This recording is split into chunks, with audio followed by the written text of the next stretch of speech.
Nation Cooking, Clay here, and today we're going to be talking about canning.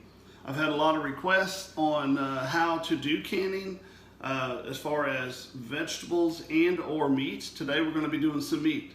We're going to be doing approximately 5.5 to 6 pounds of chicken breasts. Now these are still frozen. I took them out of the freezer a little bit ago, and I like to cut my chicken breasts when they're still fairly frozen, about halfway. Just makes it easier to cut and cube.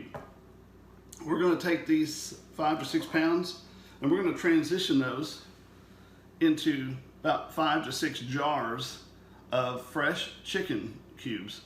Now each jar will hold about a pound, so it's easy to say, okay, I got 5.5 pounds here, about 5.5 jars. So usually what I'll do is I'll take that half a pound of chicken that I might have left over at the end, and I'll make lunch with it later on.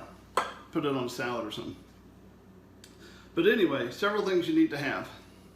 You need to have your canning jars.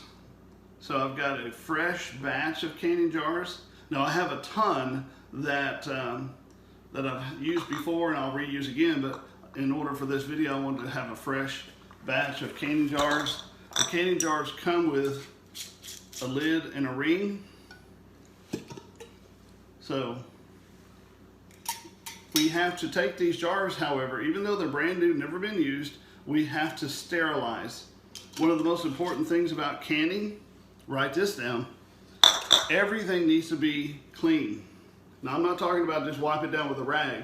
I'm talking about taking one of your Lysol wipes that you can't find hardly in the grocery store and wipe everything down. Wipe your countertops down.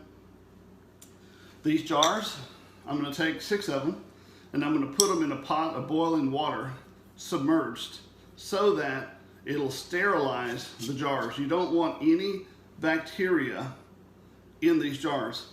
I've had people tell me I'm so scared that I'm going to poison my family if I do any canning. Don't worry about it, but take the necessary precautions, just like if you were washing your hands before you eat a meal.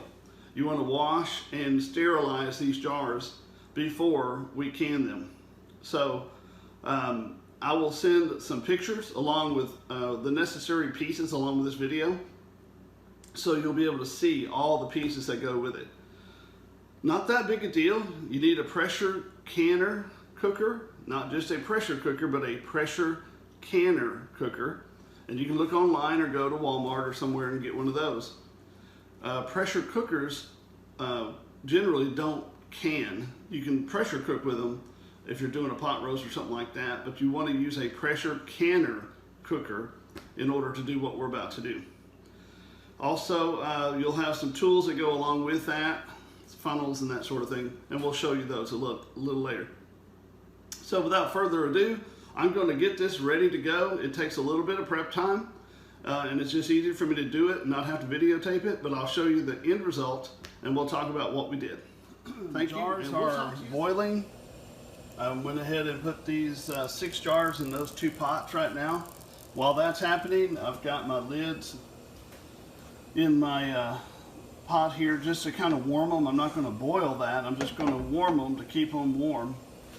I've got my canner ready with the water in it, and I'm cutting my chicken. So essentially, you take a breast, you cut it in half, then you take that one, you cut it in half, you take that one, cut it in half, half, half, half, until you get to a cube about that size.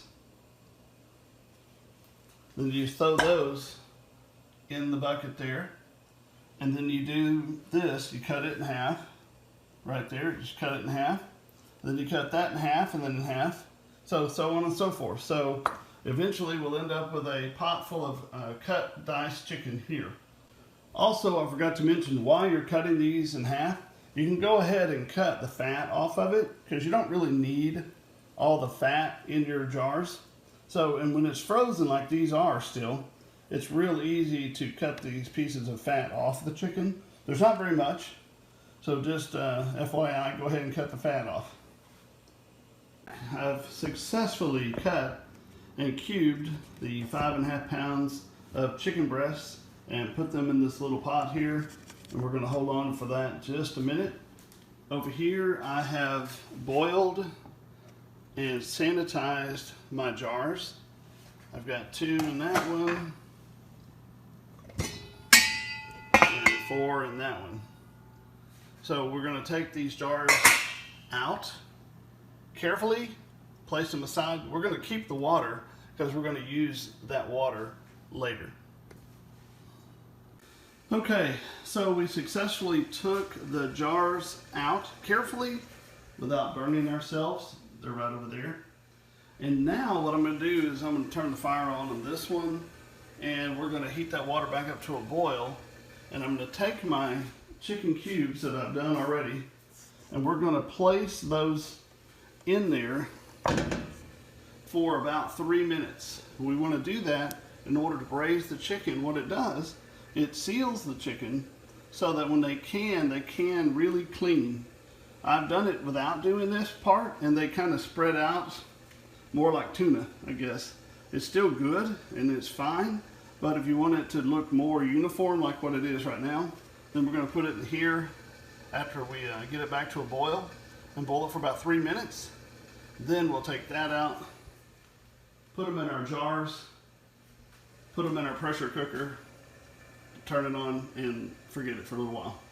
While we're waiting on our water to boil to put our chicken cubes in, let's go over some of the tools required and necessary. So you have a funnel here that we'll use to put over the jars, and that will help us to put our meat in there so we don't have to spill it all over the rim of the jar. This little tool here is used to help to alleviate the bubbles in the sides and to help the chicken settle. This little tool is a magnet. This will help us to take our lids out when we, there they are. When we go back here to get those and they're hot, we'll use that to take those out and place on top of the jars. And then of course this is our jar remover.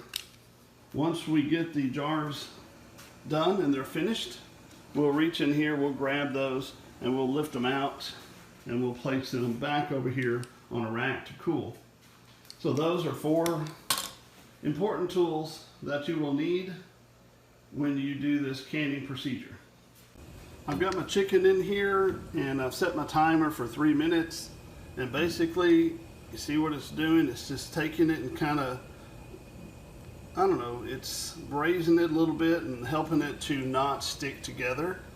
Like I said, I've done it before without doing this, and the chicken has a tendency to make one big blob of chicken inside the canning jar, which is fine.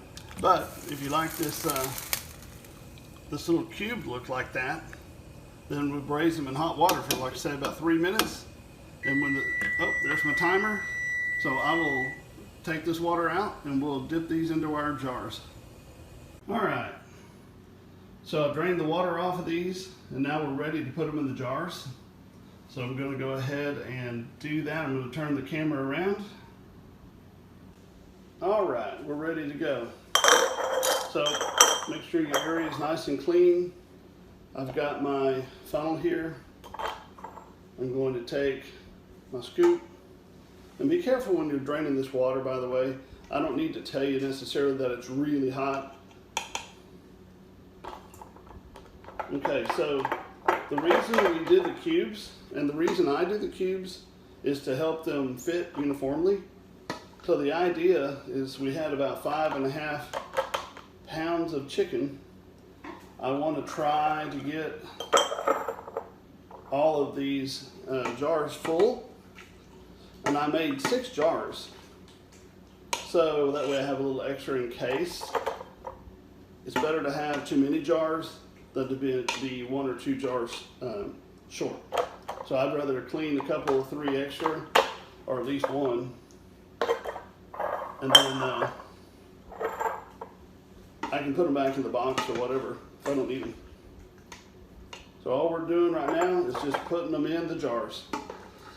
Now here in a minute, we're going to use some of our hot water that we had in one of the pots over here to fill these jars with water. Now chicken and beef and all that, they have a lot of natural juices, But I'm going to fill it up with some water.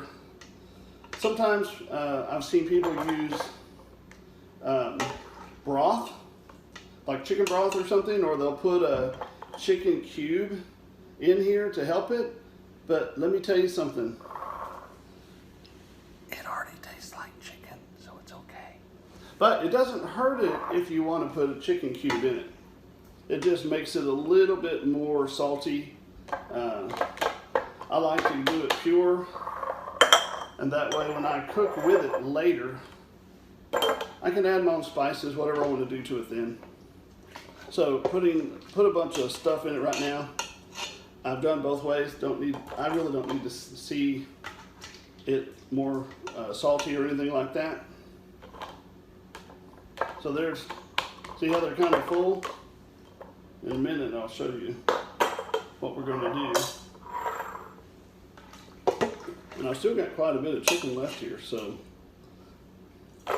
we'll have some left over, looks like. We'll see.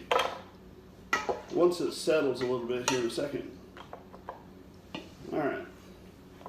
So you guys can see kind of how full that jar is. So what I'm going to do is carefully take some water.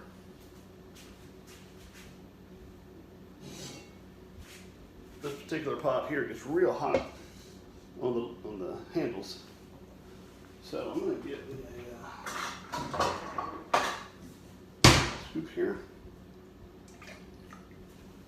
Put my funnel back on just real quick. And I'm going to pour some of that in there. So when I do that,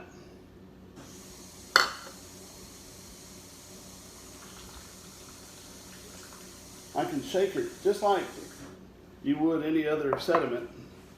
Then I have my little tool here that I can come around the sides.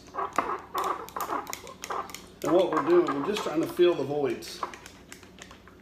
And so you can see now, I have a little bit more room left in there. So I'm going to do this to each and every one of these.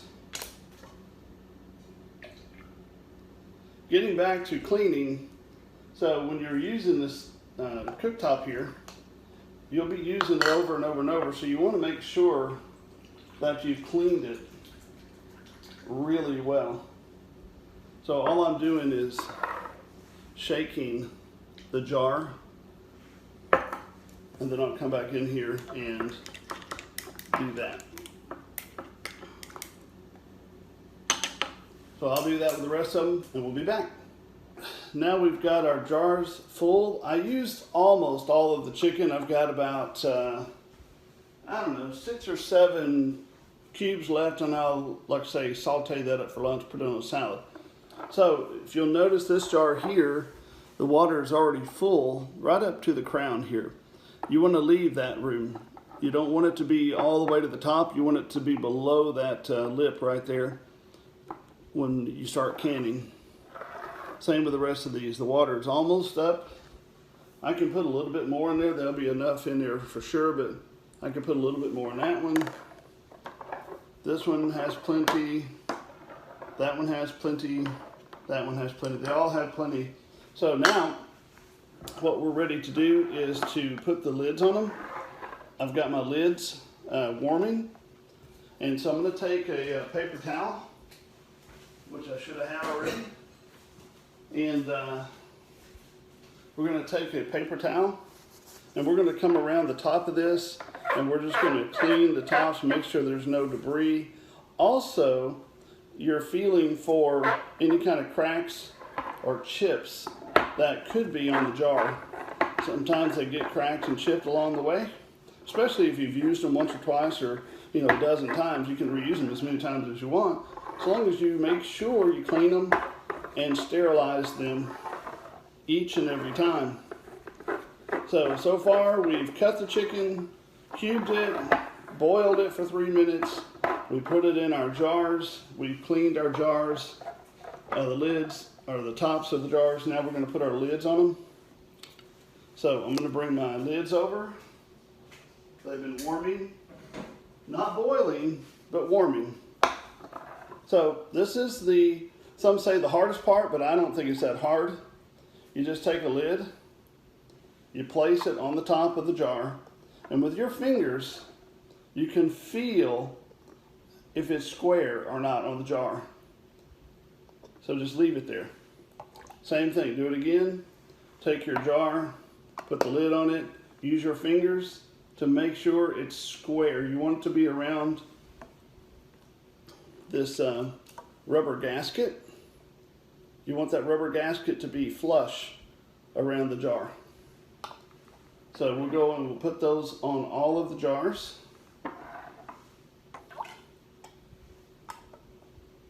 Making sure that they're nice and straight. I don't think this is that hard at all. Don't be nervous about it. And here's the thing, we're going to can these. Some of them will pressure cook or pressure can. They'll retain their pressure. Some won't. And that's okay. We'll talk about that later. All right, I'm done with that pan. I've got my cooker warming up. Now, for the last part of this canning process, we've got our jar on there. I haven't touched it. So what I'm going to do is I'm going to take my ring, I'm going to put my finger through the ring, I'm going to hold that lid down, and I'm going to gently let that ring fall, and then I'm just going to slightly, with two fingers, tighten it. You don't want to wrench it tight, but you want it to be snug. Just don't wrench it tight. And when you get into the groove, you'll see it goes all the way down. Just a couple of fingers. Everybody seeing that? I've got my finger through here. I'm just going to hold it down, keep it straight. Two fingers tight. So far, so good. Just like it's supposed to.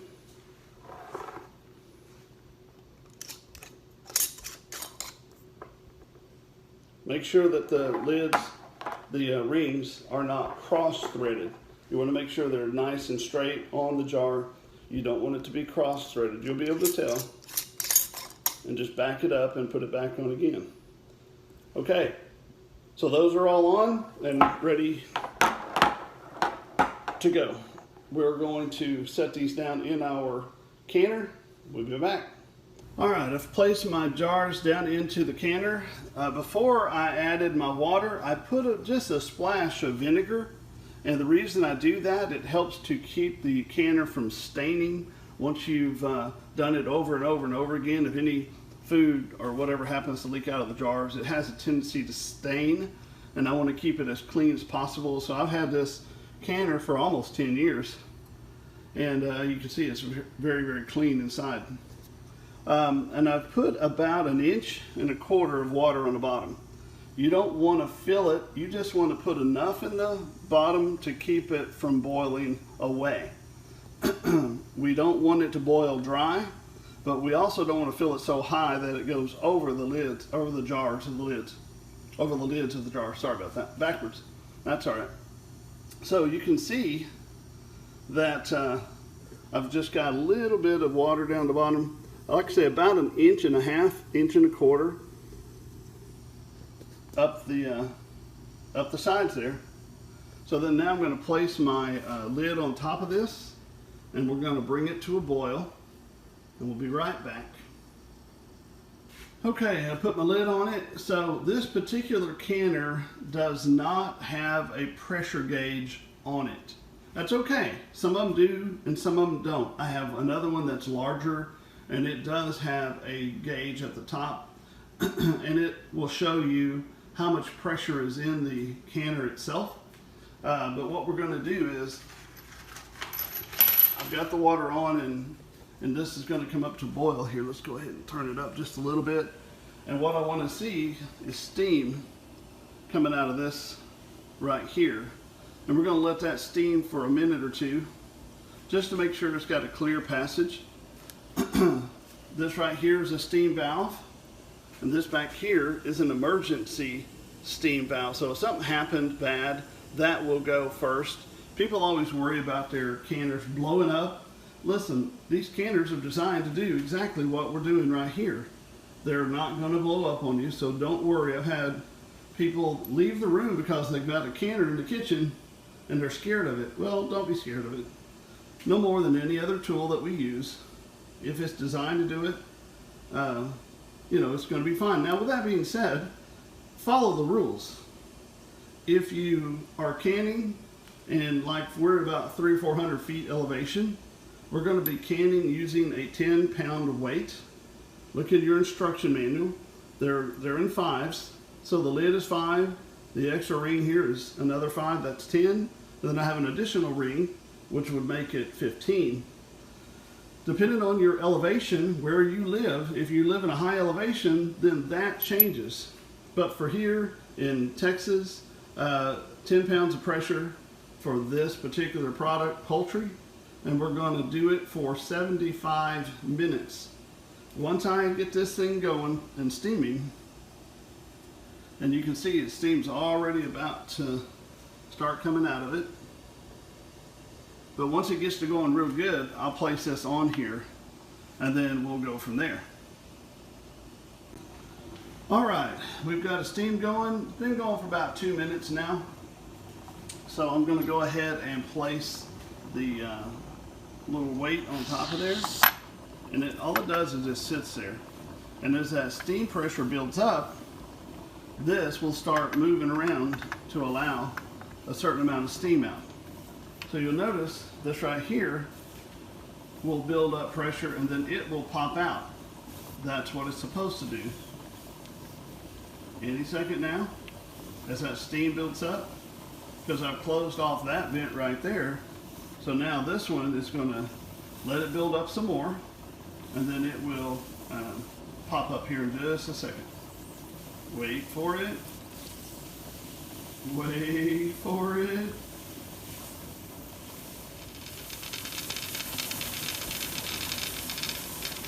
There we go.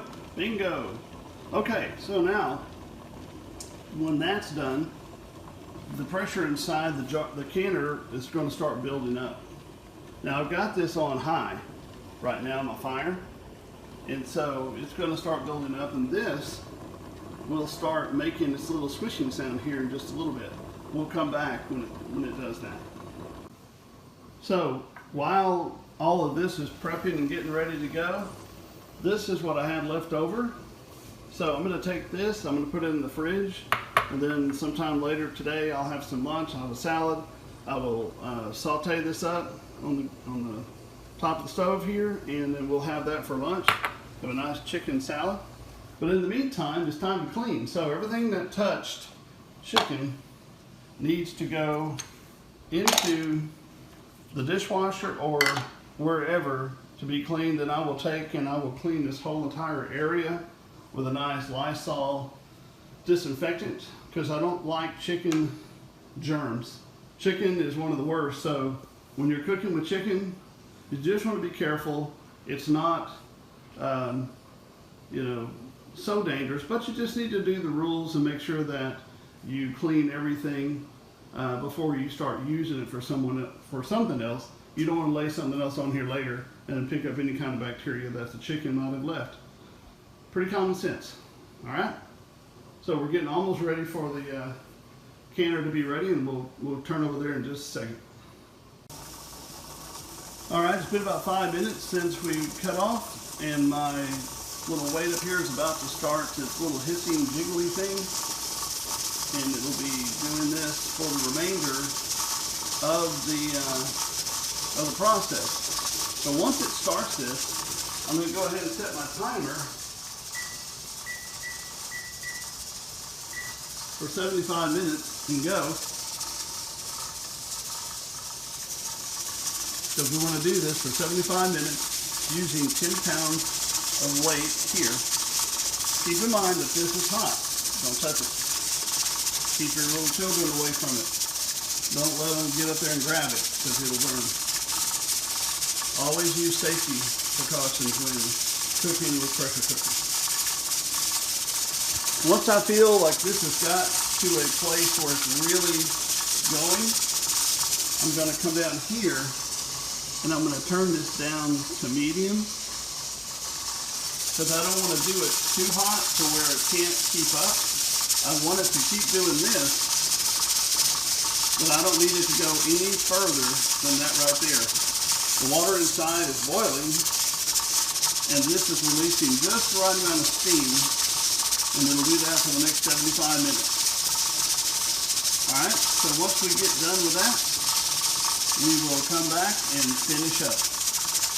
Pretty simple so far, right? Alright. Our time has ended, and I've turned the timer off, and I've turned the fire off, and we are going to let this rest. As long as this indicator is up, we'll let it cool down. It'll take probably at least 30 minutes for this to cool down and to stop, to lose its pressure inside before we would want to ever take that off. So don't touch that until it's cooled off. We'll check the time when we come back. All right, we're back, and our steam indicator has gone down. So we're going to carefully, I'm using a mitt, carefully take this valve off, and we're going to make sure we cover our faces and make sure that any steam, if it releases, goes the other way. So there's no steam in there, so that's a good thing. We'll place this off to the side. And then when we take this off, this lid, we want to make sure that when we open it again towards the back. Let me turn this light on so you can see. So we'll open the lid towards the back so all that steam will go that way. So we're going to turn it, and then we'll open it away from us. I don't want any steam to come up and burn my face.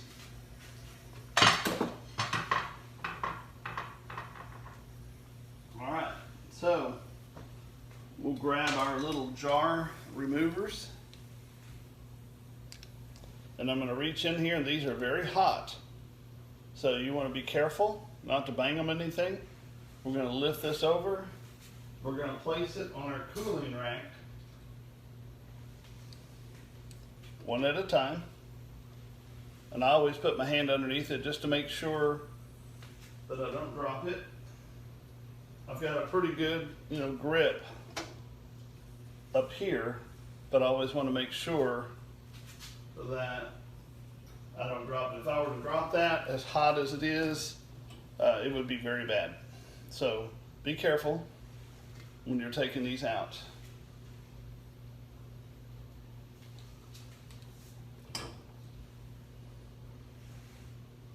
Looks really good. And one more.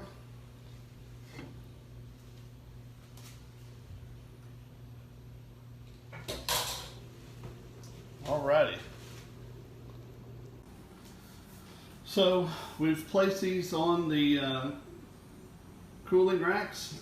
We're going to leave these here until they finish. You'll see, even though they're not in there, they're still boiling inside, and you might have heard that one just pop. These lids will start popping here as they start cooling down. There's still a lot of pressure in there, and they're actually sucking down towards those lids. And so we're going to leave them alone and let them cool for the next, hour or so. Go away and do something different. And then we'll come back and we'll test the lids and make sure they're all good to go. So as these cool, these lids will actually pop and make a little popping sound. And that's how you know that they're sealed, is because they're down. If they were up, and you can tell, you'd be able to press on it and just do that little sound, ticka ticka. So these are being sucked down, and as it cools, we'll be able to go back and test them. So we finished canning. The chicken has cooled down, and what we have now are 6 pounds of very nice chicken breasts that we can use at any time down the road within a year or two, and you don't have to refrigerate it. See how the top is? I've already marked it. It's nice and tight. You could take the lid off. You don't have to have the lid on. I like to leave the lid on. It's just a little easier to stack on top of each other when you're putting them in the pantry. So I've enjoyed it. I've enjoyed showing you how to do it. Now get out there and do something and can some chicken, can some beef, and have fun doing it though. Have fun and know that you have given yourself something that you can enjoy weeks, months, even years down the road. Until next time, keep on cooking. May God bless all of you. Have a great day. We'll see you soon.